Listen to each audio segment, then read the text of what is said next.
Hi everybody. We are doing another episode of Off Topic. Today I have a special guest, my really close friend Louis. Today we are going to be discussing something that's known taboo, rape culture in society.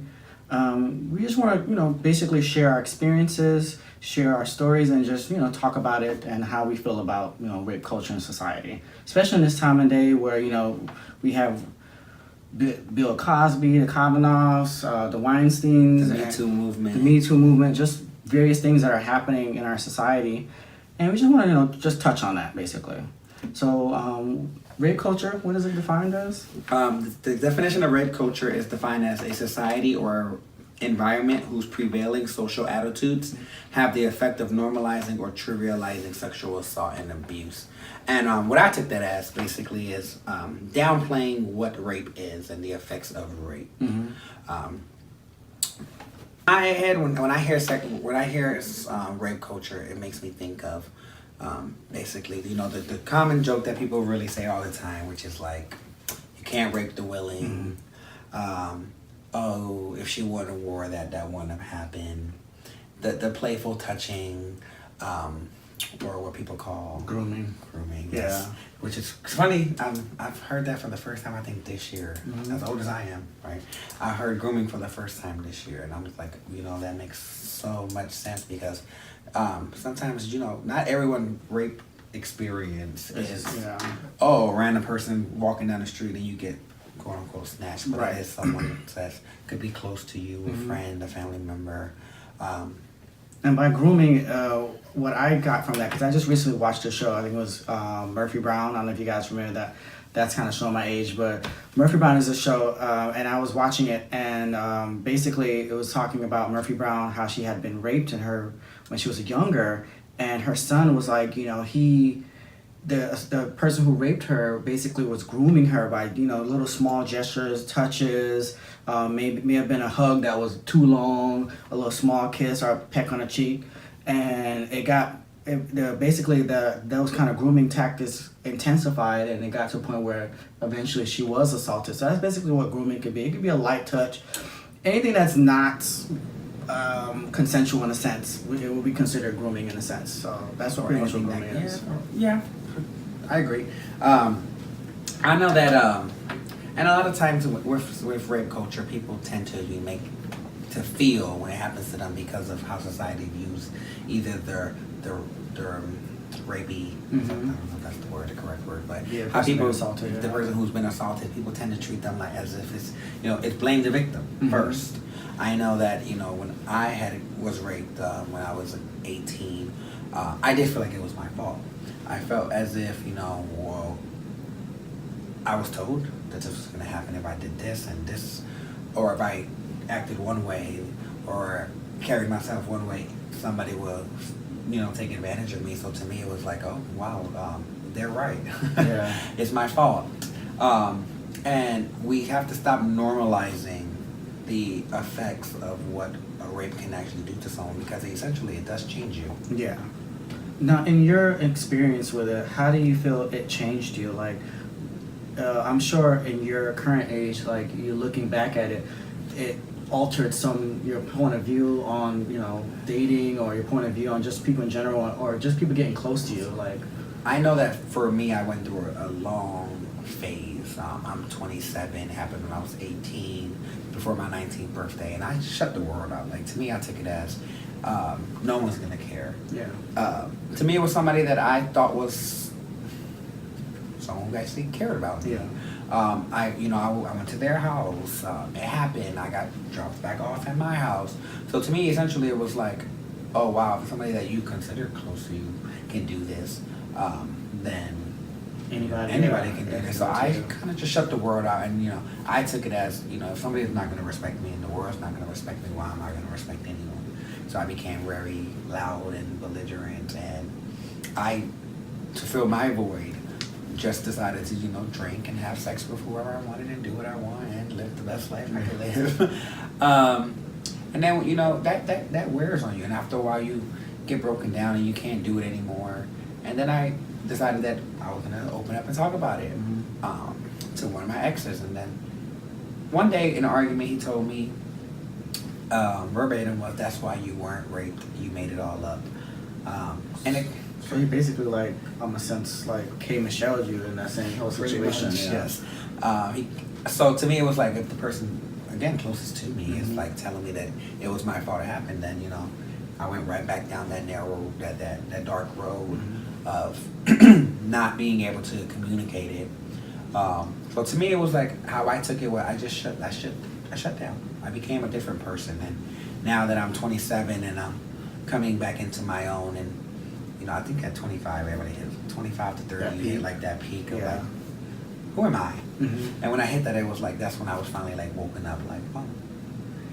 So as far as your experiences, like, did you find yourself as you gotten older finding it easier to talk to people? Like what changed? Talk to people about it, or in general?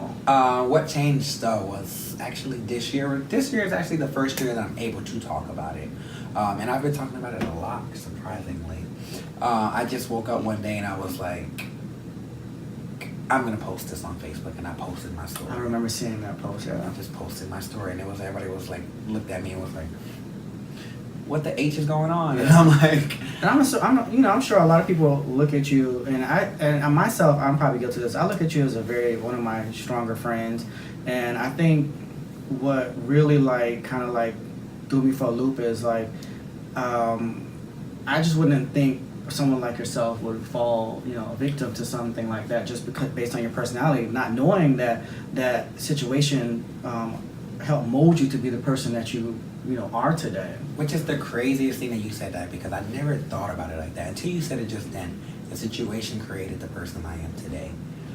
So we created the loud, belligerent, not belligerent, but the loud, not gonna take no mess, and I'm gonna make sure that I protect myself. Yeah. But that is what created the person that people know as Lewis. So they're looking at me like, wow, this person went through all of that.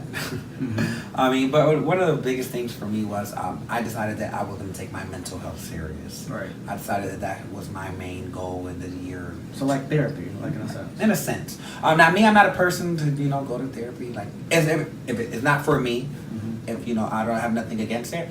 I prefer my type of therapy is talking to my friends about it, venting. So it was this one. I had this really dark night where I was like, you know what, F it, I don't want to be here no more.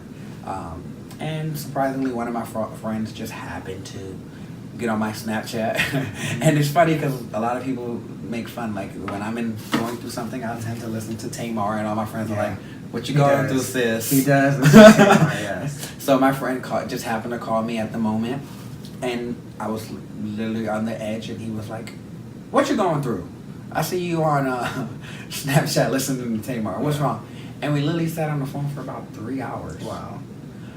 So that's that, and it renewed my spirit. And it was like after that, I was like, there are people who care about you, and a lot of time, the funniest thing, just as off topic. You're so silly. Off topic. With suicide. You don't think about it as all the people you can affect. Yeah. Now looking back, had I taken my life and I look at all the people I would be leaving behind. Yes, your family I know loves you deeply. Yeah. So it renewed my faith into I have to live so that other people can live. And you don't realize how a simple, like Jamar likes to say, you don't realize how much a simple phone call, or picking up a text message can really impact someone's life. Because I really was basically saying, you being the person that you are, I look at you like, I don't have to really per se worry about Lewis, but you really do have to check on your strong friends as well. Just because they have a strong personality, you see them going through life and it looks like they have no issues or no problems, does not mean that they don't. So I really took that story to really say is to check on your strong friends, check on your friends that you probably don't talk to very much because you feel like they're okay or they're all right, because you just never know. You just never know when that text, that phone call, how much that can matter to that person, especially in a time where you don't talk to them and you don't know what's going on in their lives. So it really does it does affect them. It goes a long way. Yeah. another thing that, like, what I would recommend and something that I realized is, you know, like I said, counseling doesn't work for me, but part of rape culture, you know, telling someone like, hey, let's say I come to you guys and I'm like, hey, I was raped. Your first advice shouldn't be go get help. Yeah. Or why didn't you get help? Or anything like that. You know, it's with rape culture, we have to start treating it like as sensitive as it actually is. Right. It's time sensitive. It's everything about rape in itself is a sensitive topic. Yes. We need to stop with the pointing the finger and sometimes just listen. Mm-hmm. And that's what, you know, really weird with society today. People tend to not want to listen, but always want to be You want to be heard, exactly. Like with this whole Kavanaugh and Cosby, like a lot of those situations, the victim, and not to discredit any of them because we don't know what the true story is, but not to discredit any of them, but a lot of those victims, they were just thrown a book at, and they weren't given an opportunity to be listened to.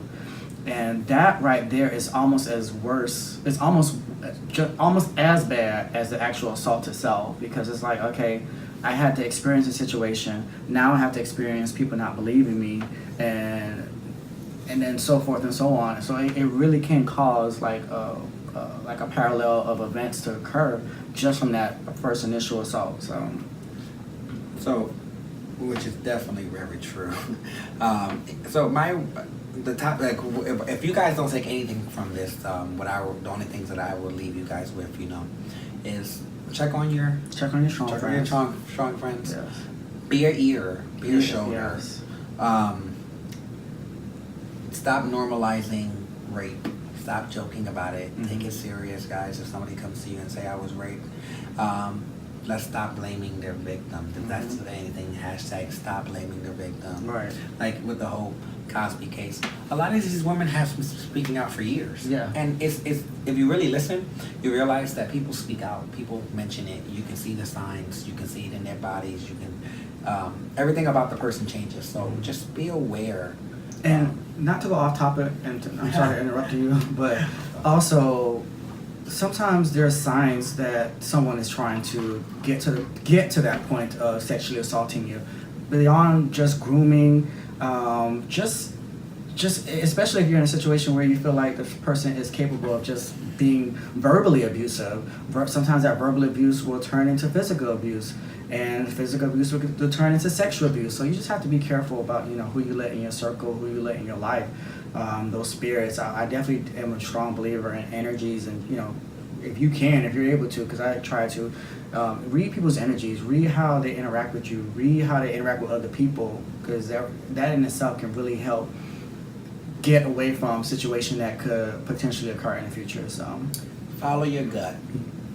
If that's the last thing I can tell you guys, follow your gut. Follow your gut for sure. And also remember that there are resources for people who have been sexually assaulted. There are resources for people who are thinking about suicide, and I will put those resources up after this video for sure. And you just want to also down below. Yeah, down below. And you just want to. Do you want to leave any of your contact information for anyone who might want to reach out to you? Yes, if anybody want to reach out to me and talk about their stories or just get advice on, you know, how I overcame my situation, follow me on Instagram _VintageB, Twitter _VintageB, and on Facebook, Louis Raphael. I know people like Raphael. Louis Raphael on Facebook. Awesome. So I just want to thank you again for doing this video. I definitely appreciate you sharing your experience, being so transparent, and giving closing remarks. I love you too. Thanks for checking on me. Of course. Also, like, share, subscribe to this channel. Again, definitely share, and comment below. And I just wish everyone have a good night. Hopefully you guys see me again. Subscribe, you will. All right, bye.